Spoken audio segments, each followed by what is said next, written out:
After the Houthi attacks in the Red Sea, fears of a wider Middle East conflict grow. This is exactly what we were just talking about. Since the war between Israel and Hamas broke out in Gaza in October, some have been warning that localized fighting could erupt into regional conflict, which, again, is exactly what we were just talking about. U.S. Central Command said the Houthis attacked 3 ships over several hours using ballistic missiles and drones. Is that 5th group in there? 3rd or 5th? No, I don't remember. I don't. The American Special Forces groups. I saw a lot of traffic about these guys when we went into Algeria. We were getting the reports from their skiffs. Well, here's the thing about the Special Forces groups. I don't remember. All I know is back in the day, 7th group was South America. But since 9/11, literally different groups have been reassigned different areas, and I have not kept track. It was the only one who has kept their AO as first group is still Asia.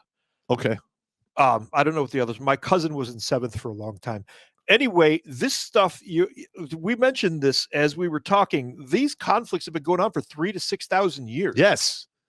And we've just stepped back into the hornet's nest again, and we're going through all of this, and we're helping. Hey, stand by. I got to take this call. Standing by.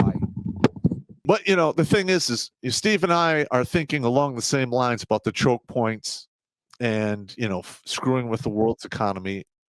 It's only a logical conclusion that it is going to spread the conflict. In fact, Japan is saber rattling because one of their ships was attacked, and they're not having it. Now, here's the thing. Northeast Asia was my part of the world. If the Japanese start saber rattling, they're going to do something. That's right. That is the Japanese way. Yep. They're an incredibly proud people. And if that sword comes out of the sheath, that means they're cutting somebody in half. Somebody's going to get cut. Yeah, somebody's getting cut. It might not be in half, but somebody's getting cut. And Japan has been slowly building their forces since 1970? About 1970. That is correct. Were you going to say something, Jimmy? Yeah. I was just going to say, someone's going to die. Someone's going to die. Yeah, absolutely. We should get that as a soundbite. Someone's going to die. We should do that. I have that. I have a collection of all of his greatest hits. Because he's the guy who makes the shorts. Yeah, I make the shorts. Nice. So if you hate the shorts, I'm the one to yell at. Don't bother Pop about it. In addition to the attacks by Hezbollah and the Houthis, other militant groups backed by Iran have carried out dozens of attacks against military forces spread throughout the Middle East in recent weeks, according to the Pentagon. While these attacks have been frequent, they've so far been on a relatively small scale, and the U.S. has responded with limited airstrikes. Yet they point to the volatility in the region and the possibility that attacks could escalate into a much larger battle. For those of you who don't understand what's going on, and I think Pop will agree with me here, what this sounds like is probe by fire. Yes. They're testing our lines. Recon by fire. Yep. Recon by fire. What they're doing is testing to see what our reactions are, testing how far they can push us, testing to see what areas we're willing to give up in order to provide more support in another area. These are sophisticated. These are not goat fucking backwater idiots. No. There's not. These people have been operating in this area, again, for 3,000 to 6,000 years. They're smart. They know their territory. They know what they're doing. They know the area they have to control. They know the choke points they need to control. And they're really looking to see which buttons of ours they can push. Yeah.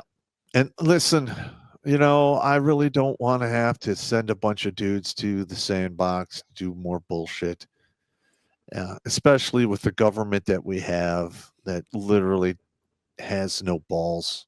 Yeah. You send a bunch of troops to war, you should send them there to win, not hold their hands or hold them back, because that's just, a protracted defeat. Yeah. In my opinion, when the United States goes to war, it should do everything in its power to eradicate the enemy, bar none. That way, we don't have to worry about it after that, because they're done. Absolutely. Absolutely. Look, war should be so fucking horrible. We don't want to do it, but we have all of these rules and laws, and it's just like, oh well, we'll just have another war. I'm sick of it. You ever game perfect world scenarios in your head where if you could rule the world for a day? Well, the one I do is if I, take over the earth, and Right. and I've worked on that flow chart. It's incredibly insane. Yeah, I was going to allow all militaries to keep all modern transportation, but then the actual battles have to be fought with medieval weapons so that people experience war and know how much it sucks instead of some guy with a drone in a bunker in Arizona bombing somewhere in Nigeria. Yeah. None of that's Yep. allowed. Face to face, sword and shields and spears. Yes, Yep. I exactly. like it. Exactly. And to that point, I read a lot of ancient Greek literature. I'm that weirdo. I was reading Ovid's Metamorphoses this morning, and it covers a lot of the Greek wars. Yeah. And there was a beautiful scene where he's talking about there's this great battle between these two heroes. One of them fires an arrow and pins the other warrior's tongue to his chin with the arrow. And from his chin is pinned to his throat by the arrow. So this guy Ovid wrote this in 10 AD. He's describing a guy being shot through the tongue, through the chin, into his neck, pinning his entire face to his chest. It could happen. That's the war you need to fight. Yeah. You're going to fight a war. That's the war you want to fight. Close and personal. There you go. So this is from Al Jazeera, which is one of the big Arab papers here.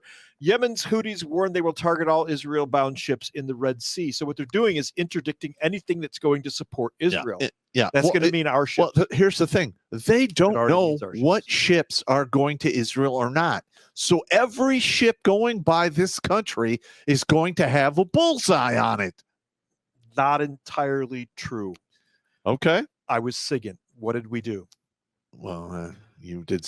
We listened to all of your radio transmissions and But for keywords and phrases and waited. So they won't get all of them, and they will attack the wrong ship from time to time, but they are able to tell to a degree which ships are going where because they can intercept signals traffic. And I know they did that in that region. I experienced it first. I stand corrected. Yeah. Right. We did SIGINT in that region, and that's exactly what they did. Yep. So if Gaza does not receive the food and medicine it needs, all ships in the Red Sea bound for Israeli ports, regardless of the nationality, will become a target for our armed forces. So they're using Gaza as the lever here, basically to commit a huge amount of piracy in the area of the Red Sea. Now, just for historic value, wasn't there a contingent of Marines that were sent over to Northern Africa because of all of the piracy and people getting enslaved? Yeah. Yes. This has been going on since before America was even formed. Yes. Yeah, that's a little known fact and a deeper rabbit hole that we should do a show on that someday. You probably should. There was more slavery captured Americans than any African slaves that went to the United States. We need to find the sources for that. That would be a good show. I think I can find some of that. We could call that one slave count. Slave count. Yeah, it's actually true. The historical numbers hold it up. Future show. Slave count.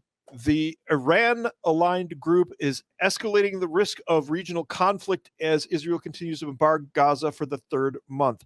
What's going on is the Houthis, backed by Iran, are looking for a reason to pick another fight. Iran's trying to get all of its little satellite groups. There's dozens of these groups. And it's not just the Houthis. No. There are 85 separate factions in Lebanon, and we counted 73, I think, just in Algeria. Well, Algiers, they have operators in Iraq. Yeah, Northern. Cook. I'm thinking, what are some of the countries south of Egypt? Sudan. Yeah, any of those regions in there. But the point being, these guys are funded by the Iranians and run by the Iranians, and the Iranian, what's their guard?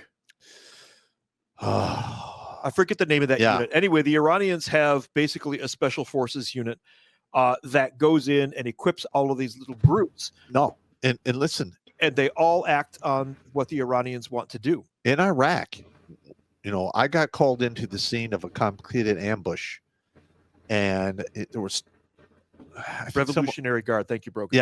There was one of those guys there. And there was like maybe 70. I don't remember how many guys, but they had about about a half a dozen RPKs, 8 different RPGs with the new missiles that would go through Abrams. Oh shit, Sabo. Hyperbaric one. Yeah, I know. And well, the Marines rolled them up. They had 2 Dishkas. They had like literally brought these, Russian 50 caliber machine guns into position. Luckily, the Marines caught them before they kicked off and captured a bunch of these guys. And it's within 1 mile of Abu. I get called out there, and these Marines are like, "Let's fucking kill them. Let's fuck them up." I'm like, no. But literally, I'm like, okay, tell me, just tell me which ones are from another country, or I'm going to put you all in the Whip Me Spank Me camp. And there was 2 operators there. I think one of them might have been either Iranian or Syrian. Did they get sent to the Caribbean vacation? They went to the Whip Me Spank Me camp. Wow. And what happened to them, I don't know. It's not my business. Yeah. But yeah, I mean, it's kind of the same concept we do. We send Green Berets to other countries, and we help train and organize, their either resistance. Yes, we do that same stuff. Or it's a foreign internal defense mission, FID. Yeah. So, I mean, that's how that works. I have taught foreign intelligence units how to do some of the SIGINT stuff that we used to do. And it was just my mission. It wasn't something, hey, I'd like to go teach those guys how to do. I was just told, here, go take these guys here and show them how to use this piece of equipment. You were voluntold. We were voluntold. That's the way it goes. And at the time, you don't think of it. You're not sitting there thinking, how is this going to geopolitically affect everything? You're not thinking that. You're just, okay, let's grab this shit. Let's go. Come on. That's right. The Iranians are using all of these little groups to push their agendas around the board. Now, remember, chess came out of Persia and India. Mm-hmm. Again, these guys are not idiots. Yeah, they are not. They're playing chess. Yeah, these groups are pawns. Yes. That's exactly what's going on. Watch Grunt Speak live every Tuesday and Thursday at 8 p.m. Eastern. And if you want to join Popp for Supporter Sundays, go to redonkulous.com/donate and make a monthly pledge. A link is in the Meat Gazer box.